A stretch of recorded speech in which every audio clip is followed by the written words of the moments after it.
Assalamualaikum warahmatullahi wabarakatuh. Saudaraku, saya ingin sedikit bercerita pengalaman pribadi.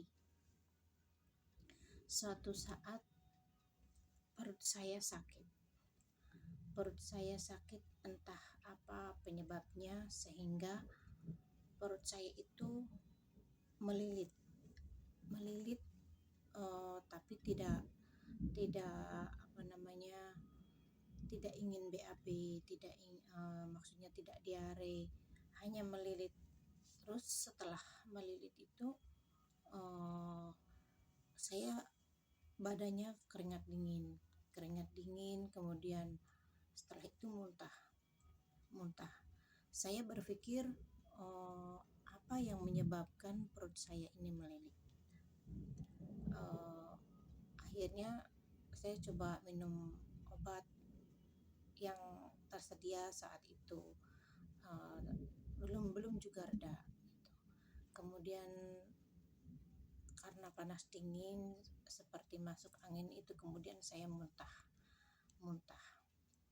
Setelah muntah agak lega.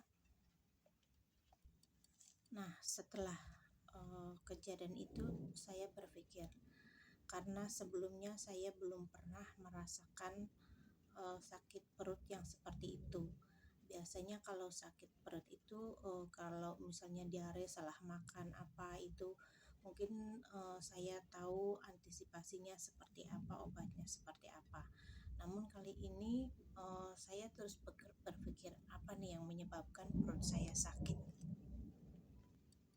Karena saya itu termasuk orang yang penasaran ingin mengetahui sebabnya dan ingin mengatasi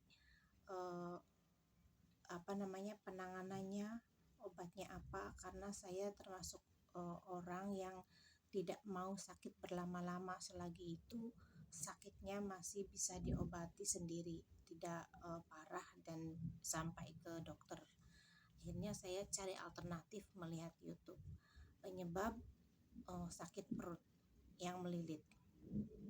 Dari berbagai referensi YouTube dari dokter-dokter mengatakan kalau penyebab sakit perut itu banyak.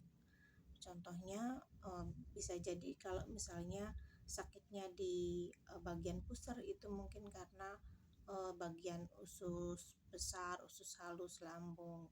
Kemudian kalau di bagian kanan bawah karena ginjal, di kanan atas itu mungkin dari pankreas atau hati gitu ya. Dan empedu di sebelah kiri juga. Nah, dari situ kemudian saya berpikir dari hati gitu ya. Memang secara medis hatinya itu liver. Tapi saya berpikir saya pegang di bagian ulu hati saya. Memang benar setelah kejadian saya sakit yang seolah-olah melilit itu, memang sakit di ulu hati. Di sini di bagian ulu hati ya. Nah, akhirnya saya berpikir apa nih yang menyebabkan ulu hati saya sakit.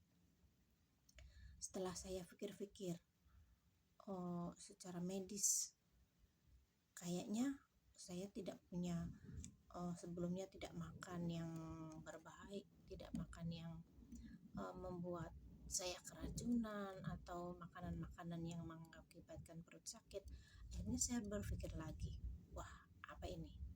Nah, akhirnya ketemu. Ternyata setelah saya pikir-pikir, sebelum sakit itu emosi saya meninggi.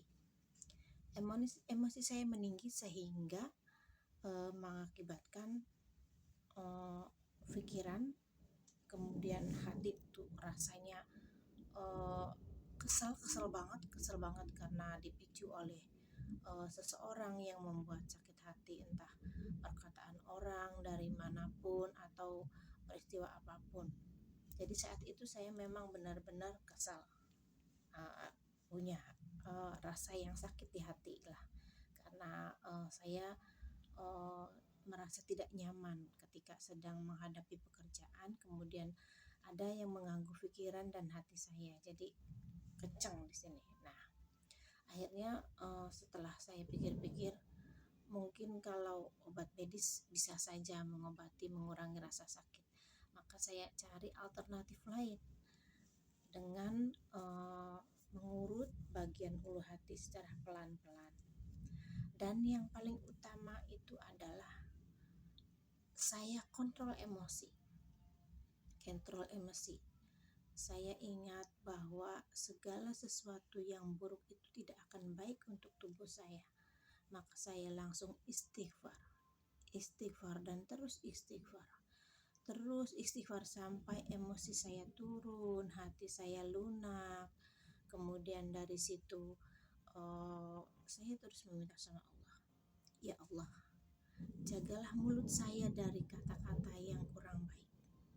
Jagalah mulut saya ya Allah, jika yang menyebabkan segala penyakit saya ini adalah dari mulut saya ya Allah, ampunilah dosa-dosa saya. Cegahlah mulut saya dari berkata hal-hal yang tidak baik. Kemudian saya terus berdoa, jagalah pikiran saya, otak saya untuk berpikir yang baik-baik, tidak berprasangka, tidak memikirkan hal-hal yang mendahului takdir Allah. Ya, saya terus istighfar. Kemudian saya berbicara dengan diri sendiri, dengan seluruh tubuh ini agar otot-otot menjadi rileks, semuanya menjadi rileks. Dan barulah saat itu saya merasakan, menemukan benar adanya bahwa segala penyakit itu adanya dari diri kita sendiri, dari hati kita. Jika hati kita baik, insya Allah seluruh anggota badan itu baik, sehat. Jika pikiran kita juga baik, insya Allah semuanya baik, tidak ada pusing. Sebagai contoh, pekerjaan saya di usia saya yang ke-50 tahun ini semakin banyak. Baik pekerjaan online, pekerjaan sebagai pendidik yang memicu emosi karena menghadapi anak-anak dengan berbagai karakter, atau banyak lagi pekerjaan rumah menghadapi karakter anak-anak. Kemudian banyak lagi yang bisa memicu emosi.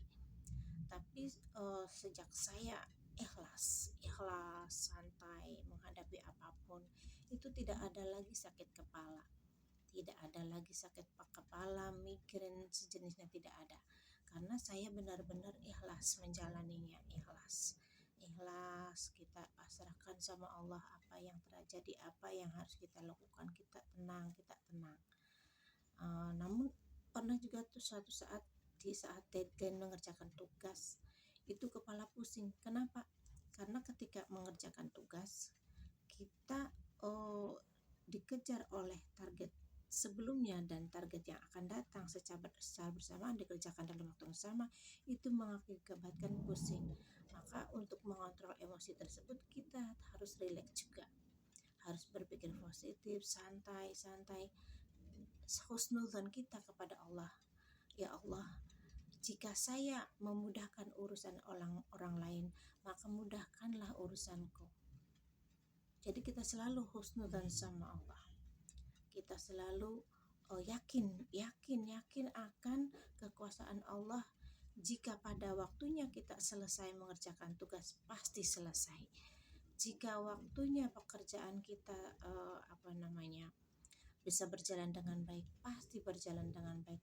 Jadi semuanya, saudaraku, dimulai dari sini. Marilah saya mengajak saudara semua untuk selalu berpikir tenang, husnudzon ilallah, dan selalu melepaskan perasaan kita, hati kita, husnudzon ilannas. Jadi selalu husnudzon, hablum minallah, hablum minannas. Itu insya Allah segala penyakit itu tidak cepat datang ke tubuh kita, ya. Jadi mudah-mudahan kita semua termasuk orang-orang yang diberi kesehatan hingga usia senja nanti. Dan jika memang kita karena sebelumnya sudah punya riwayat penyakit, atau ibaratnya sudah punya turunan yang punya penyakit-penyakit berbahaya, itu mudah-mudahan itu bisa diredam. Baik sisi doanya juga memang ada ya. Secara Islam banyak doa-doa untuk menghilangkan penyakit. Nah, secara emosional juga seperti tadi saya sarankan. Nah, saya hanya berbagi tips dengan saudara-saudaraku. Mudah-mudahan tips ini bermanfaat. Yang utama jika saudaraku semuanya posisinya berada di posisi yang memerlukan tenaga, pikiran, dan kesabaran yang banyak, maka kontrollah emosi kita agar kita bekerja itu ringan, ikhlas, dan dimudahkan segalanya. Itu saja tips dari saya berdasarkan pengalaman saya. Terima kasih, mudah-mudahan bermanfaat. Assalamualaikum warahmatullahi wabarakatuh.